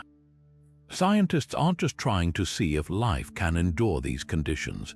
They're probing for signs of active metabolism and reproduction, searching for the telltale chemical signatures that would indicate an organism isn't just surviving but truly thriving in an alien setting. These experiments move beyond the question of simple survival to ask a more profound one. Could life not only persist but actually evolve and diversify under a completely different set of physical rules? Parallel to these ground-based simulations, the next generation of space exposure platforms is preparing for launch. While the EXPOSE experiments on the International Space Station provided invaluable data, new missions like the European Space Agency's Biopan facility and NASA planned exobiology on the Moon platform aim to take this research to the next level.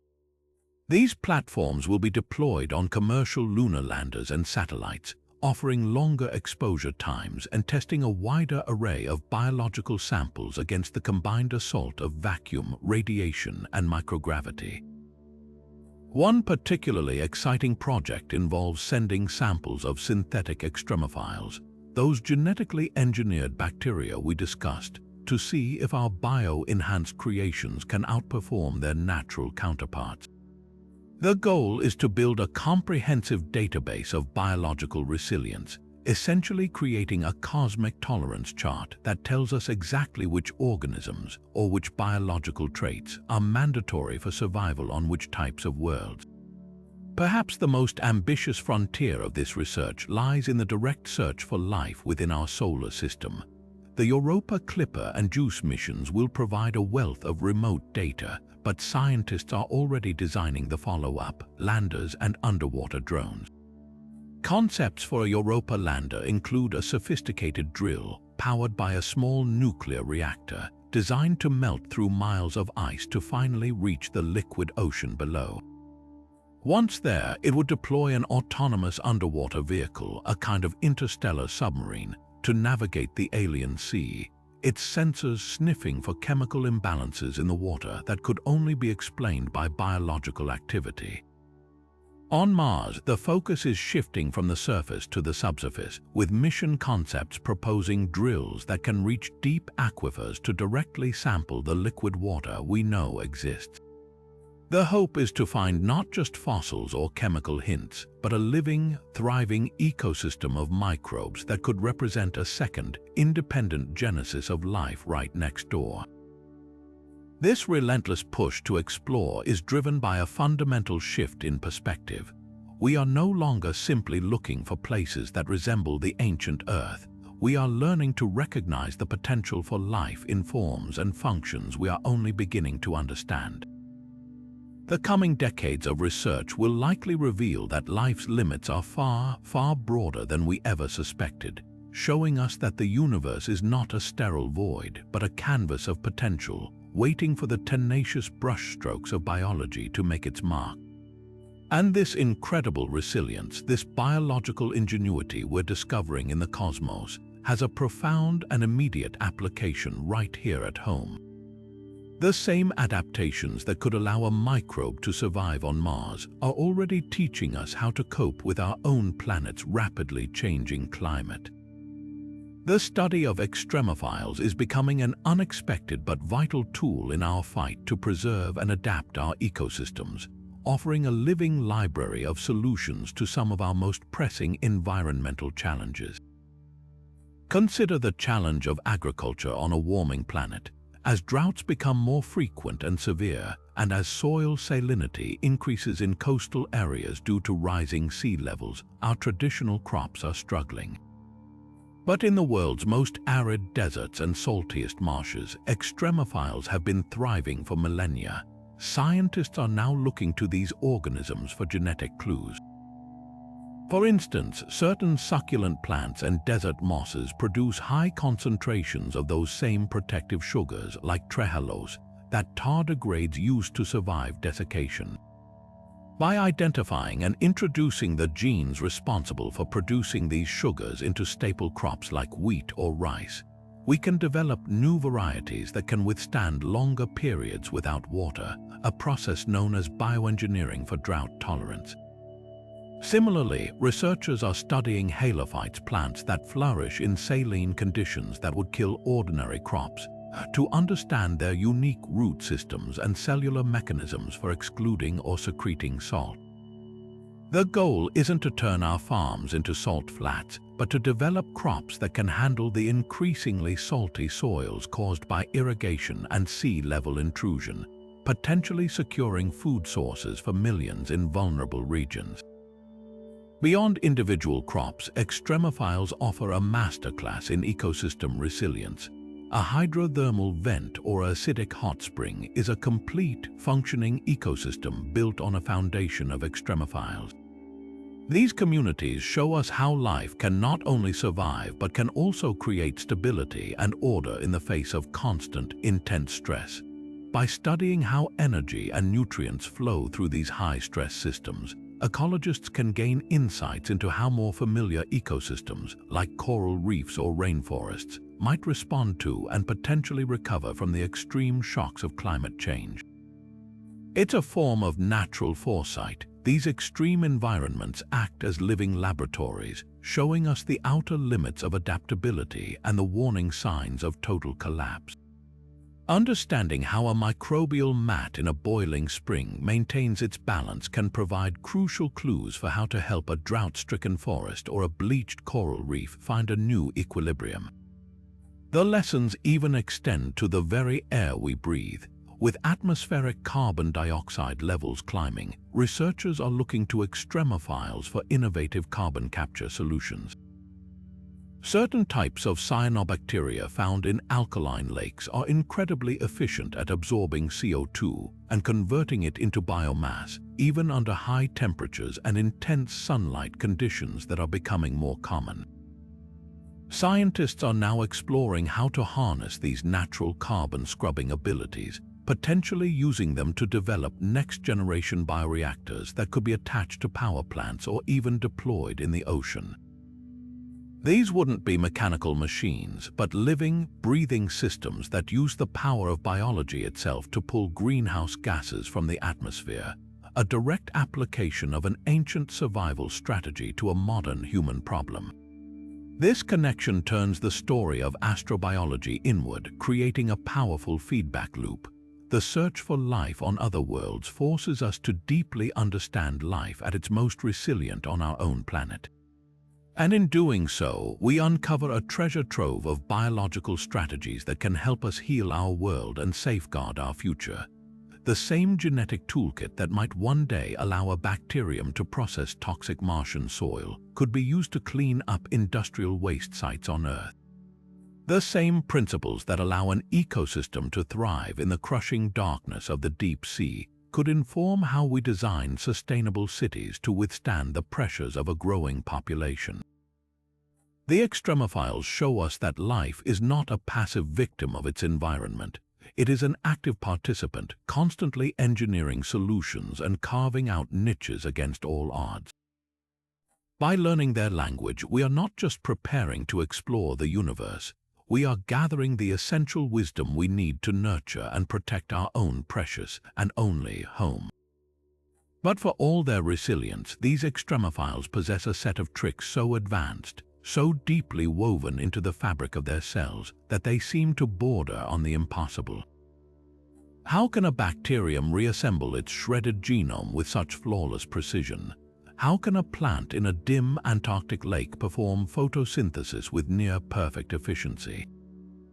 The answers might not just be buried in their chemistry. They might be hidden in the bizarre and counterintuitive laws that govern the universe at its very smallest scales.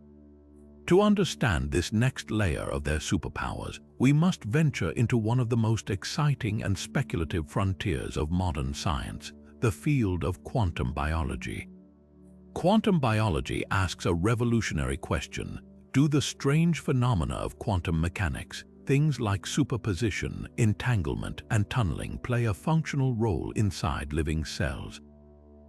For decades, we assumed the warm, wet, and chaotic environment of a living organism would instantly destroy any fragile quantum effect. It was physics for the sterile cold of a lab vacuum, not the bustling interior of a bacterium. But a growing body of evidence suggests nature may have learned to harness the quantum world, and extremophiles living constantly on the edge might be its most adept practitioners. Consider one of the most well-studied examples, photosynthesis. In plants and algae, sunlight is captured by a complex array of pigments, and its energy needs to be transported to a specific reaction center to be converted into chemical fuel. Classically, this was thought to work like a random walk, where the energy bounces around like a pinball until it accidentally stumbles into the right spot, an inefficient process that loses a lot of energy as heat. But quantum experiments have shown something astonishing. The energy doesn't just bounce, it exists in a state of quantum coherence.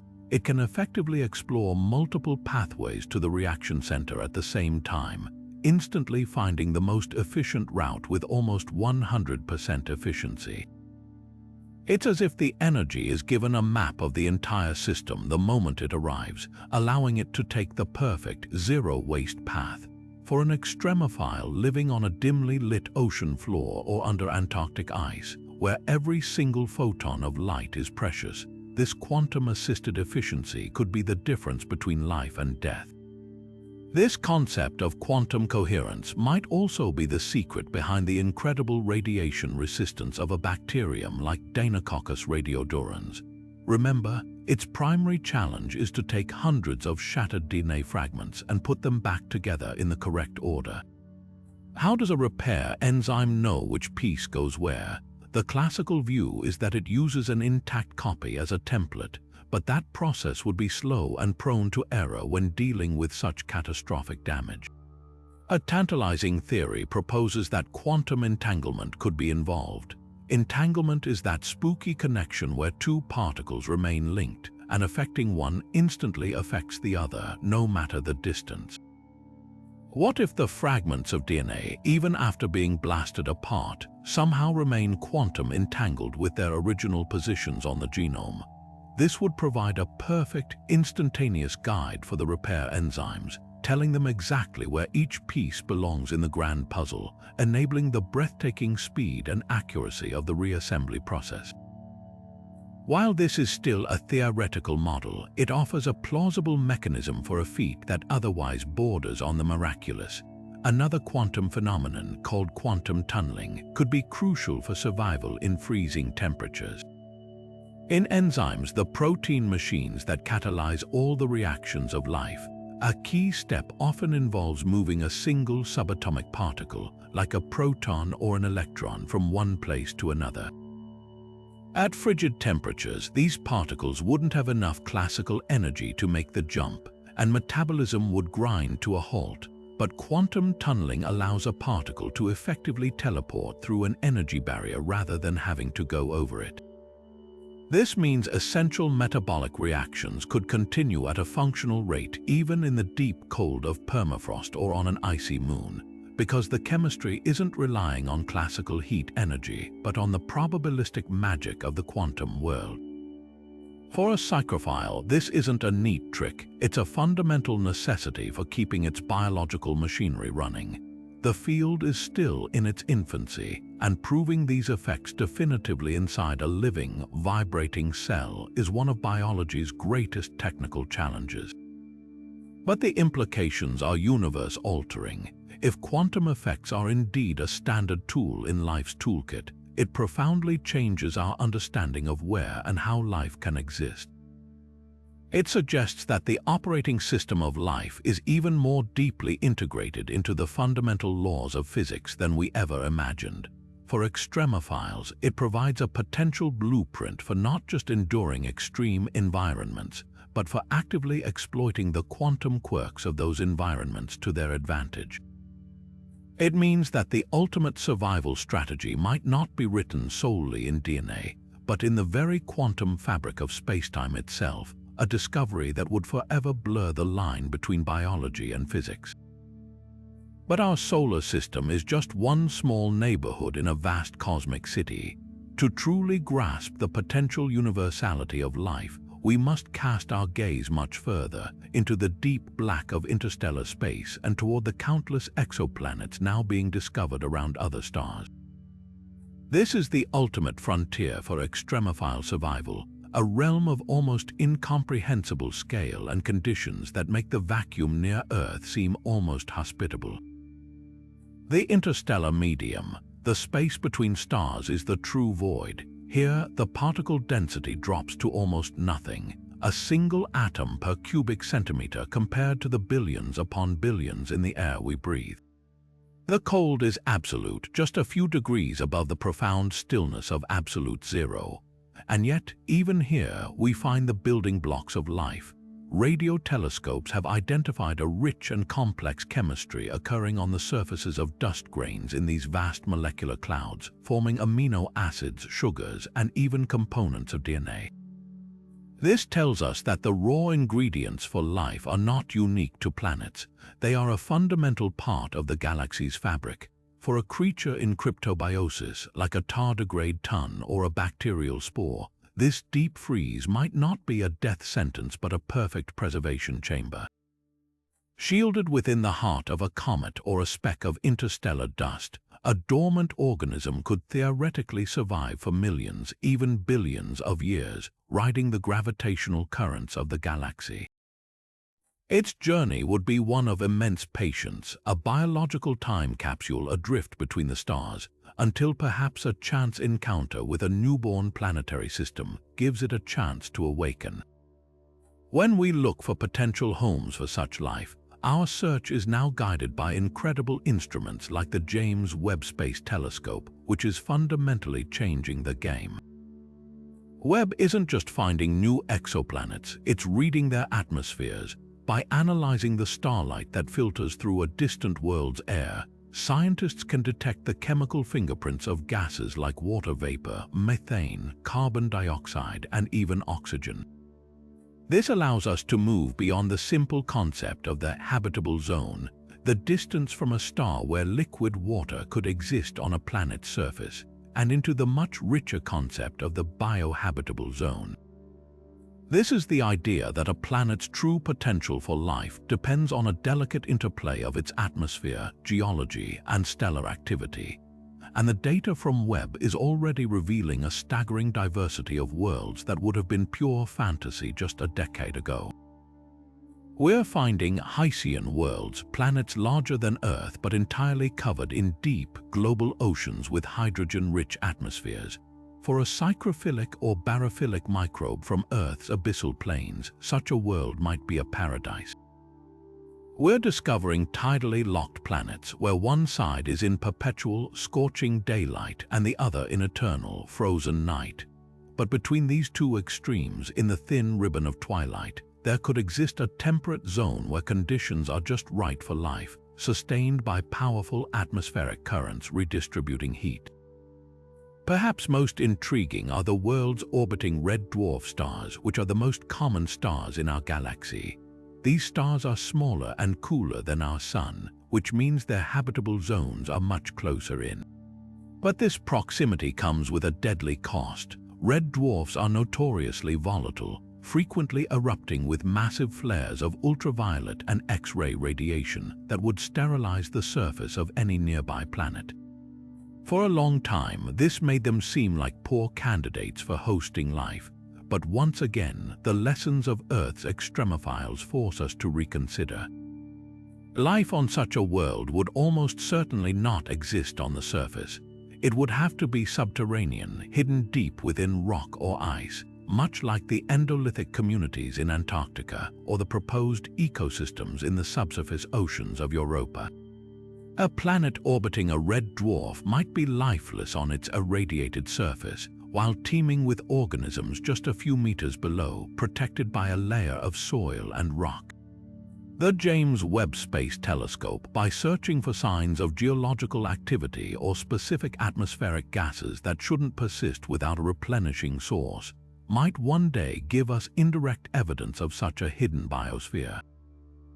The extremophiles show us that a planet doesn't need to look like Earth to be alive. It just needs to provide a refuge, however small and well hidden, where the relentless, creative force of biology can take hold and persist against all odds. Perhaps the most powerful legacy of this research isn't just the answers it provides, but the questions it inspires in the next generation. The incredible stories of tardigrades and radiation-eating bacteria have become a gateway, a thrilling entry point that educators are using to ignite a passion for science in students who might otherwise never see themselves as future biologists or astronauts. In classrooms around the world, the classic baking soda and vinegar volcano is being joined by far more captivating experiments. Teachers are guiding students to isolate their own extremophiles from nearby environments, collecting microbes from acidic soil, examining the resilient life in a local pond, or even using simple microscopes to hunt for their own water bears in a bit of moss. This hands-on approach transforms abstract textbook concepts into tangible, living mysteries. Students aren't just learning about cellular adaptation, they are becoming detectives, uncovering the hidden superpowers of life in their own backyards and in the process, discovering their own potential for scientific discovery. This educational movement extends far beyond the classroom walls. Science centers and natural history museums have fully embraced the wow factor of extremophiles, building stunning interactive exhibits that place visitors directly in these alien environments. Imagine walking through a full-scale replica of a deep-sea hydrothermal vent, surrounded by the otherworldly sounds and shimmering heat of a black smoker, while learning about the chemosynthetic bacteria that form the base of that bizarre food web. Or step into an immersive Antarctic simulation, feeling the chill and seeing the stark beauty of a landscape where life persists against all odds. These exhibits do more than just inform, they create a sense of wonder and emotional connection. They allow a child to stand in the shoes of an astrobiologist, to feel the excitement of exploration, and to understand that science isn't a static set of facts but a dynamic, ongoing adventure of asking big questions about our universe. For those whose curiosity is sparked and who want to dive even deeper, a wealth of resources and opportunities await.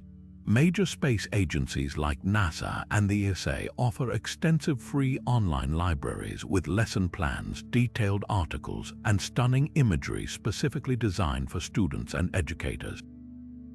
Platforms like Zooniverse host citizen science projects where anyone with an internet connection can contribute to real research, such as classifying images of Martian terrain to help scientists identify potential landing sites or regions of geological interest.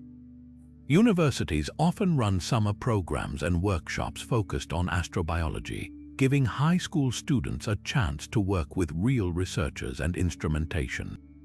This direct involvement demystifies the scientific process, showing that discovery is a collaborative effort and that every new mind engaged is another potential pioneer who might one day help us answer the ultimate question: are we alone in the cosmos? By turning the study of life's limits into a shared, accessible adventure, we aren't just teaching science, we are growing the diverse and brilliant community of explorers who will carry this quest forward into the future. Now, with all these incredible abilities, it's easy for the stories of these organisms to spiral into the realm of myth and legend. We've all seen the eye-catching headlines claiming tardigrades are immortal or that space is secretly teeming with superbugs just waiting to invade.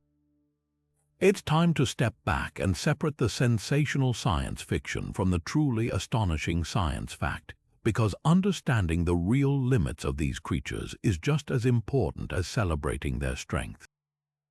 One of the most persistent myths is the idea that tardigrades are practically indestructible, these immortal mini-beasts that can survive absolutely anything.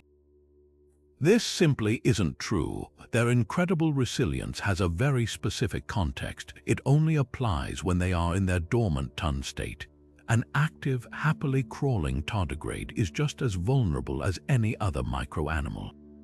If you were to subject one to extreme heat or radiation while it's going about its business, it would die. Their superpower isn't invincibility. It's the profound biological ability to press a cosmic pause button on their own metabolism. They don't fight the extreme environment, they temporarily cease to interact with it entirely. And even in that state, survival isn't guaranteed. The experiments on the International Space Station showed that while many survived, a significant number did not, particularly those exposed to the full fury of solar ultraviolet radiation. They are the ultimate survivors, not immortal gods. Another common misconception revolves around the idea of bacteria in space, often painting them as a kind of sinister alien threat. We've all seen the movie trope of a mutated space microbe wreaking havoc. In reality, the bacteria we're likely to encounter in space are the ones we brought with us.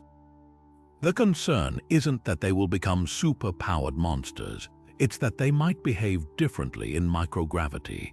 Studies on the International Space Station have shown that some common bacteria, like Staphylococcus aureus, can form thicker, more resilient biofilms in space. This isn't a radical mutation, it's a stress response. The bacteria aren't becoming more virulent in the sense of a sci-fi plague. They are simply becoming harder to kill with standard cleaning methods, which is a genuine concern for astronaut health but a far cry from a Hollywood horror story. The vacuum of space itself is still an excellent sterilizer for the vast majority of microbes. Then there's the grand idea of Panspermia itself. While the resilience of extremophiles makes it a compelling and plausible theory for transferring life within our solar system, the concept often gets stretched to suggest that life on Earth was definitely seeded from elsewhere. This is a leap too far. Panspermia is a fascinating hypothesis for how life might spread, but it doesn't solve the mystery of how life began in the first place. It just moves the origin point to another planet or moon. The theory has compelling evidence in its favor, like the transfer of Martian rocks to Earth, but it remains a hypothesis, not a proven fact. It's a potential pathway, not an answer. Perhaps the most important myth to bust is the idea that discovering life could survive out there makes space any less deadly to us. The conditions remain utterly lethal to an unprotected human in a matter of seconds. Understanding that a bacterium can survive dormant inside a rock for 1 million years doesn't change the fact that an astronaut's blood would boil in the vacuum. This research doesn't diminish the danger of space, it redefines our understanding of life's tenacity. It shows us that life and a habitable environment are not the same thing. A place can be completely uninhabitable for a complex organism like a human being, yet still serve as a temporary refuge for a perfectly adapted microbe in a state of suspended animation. Recognizing this distinction is crucial as we plan our exploration, ensuring we protect both our astronauts and the pristine environments we seek to study. All of this leads us to a moment I've been looking forward to, a chance to turn the microphone over to you. We've journeyed from the deepest oceans to the icy moons of Jupiter, exploring life that defies every limit we thought we knew. But science is a conversation, not a monologue, and some of the most exciting ideas don't come from labs but from curious minds just like yours. So let's open up the discussion. After everything we've covered, what theory about extraterrestrial life feels most compelling to you? Do you think we'll find evidence of past or present life on Mars first, or will it be the hidden oceans of Enceladus that give up the secret? Maybe you have a completely different candidate in mind, a moon or exoplanet that doesn't get enough attention. Jump into the comments and tell me your reasoning. I read through them all, and it's these conversations that often lead us to the most fascinating questions. For instance, if a microbe from Mars were ever found, how would we even know for sure it's truly alien and not just a common ancestor that hitched a ride between planets billions of years ago? The line between native life and cosmic visitor might be far blurrier than we think. And what about the ethical side of this? If we discover a fragile, subsurface ecosystem on Europa, should we ever risk contaminating it to explore it directly? or do we have a responsibility to leave it untouched as a cosmic wilderness preserve? These aren't just scientific questions, they're deeply human ones, and your perspective is a vital part of the conversation. Your ideas fuel this channel, and the most thought-provoking comments often become the spark for a future video. So share your thoughts, your wildest theories, and your biggest questions down below. Let's keep building this story together. So as we've journeyed from the depths of our own oceans to the icy, hidden seas of distant moons, one truth has emerged with stunning clarity. Life is not a fragile anomaly, but a tenacious and relentless force.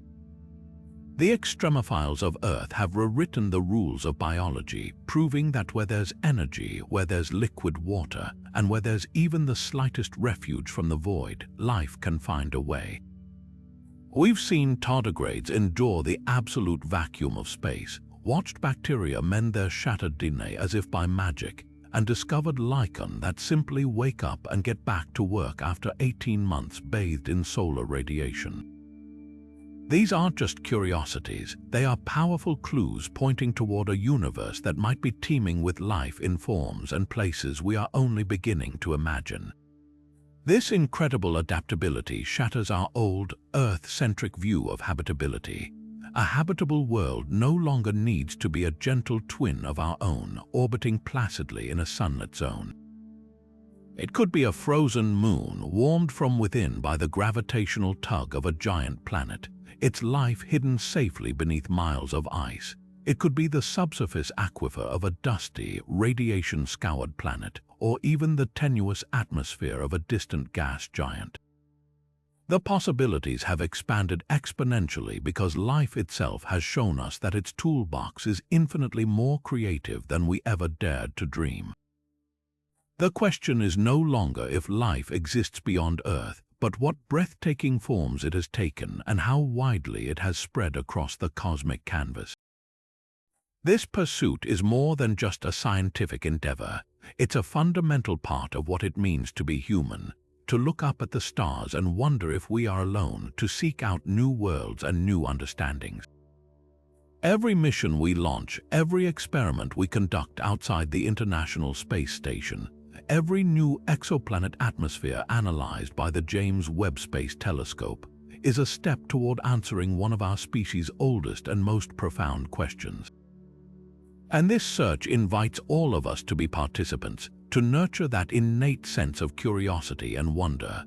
Whether you're a student peering through a microscope for the first time, an amateur astronomer gazing at the rings of Saturn, or simply someone captivated by the mystery of it all, you are part of this grand adventure. The universe is vast, ancient, and filled with wonders beyond our current comprehension. But with every discovery, we learn a little more, we push the boundaries of the known a little further, and we find that the cosmos is perhaps a little less lonely than we thought. So keep asking those big questions, stay curious, stay amazed, and never stop exploring the unknown, both out there among the stars and right here in your own backyard. The next great discovery is waiting, and it might just be you who helps make it. If this journey into the possibilities of life has sparked your imagination, then be sure to join us for the next video, where we'll dive into another thrilling corner of futuristic science. Your support makes this exploration possible, so if you enjoyed this, please take a second to like this video and subscribe to the channel.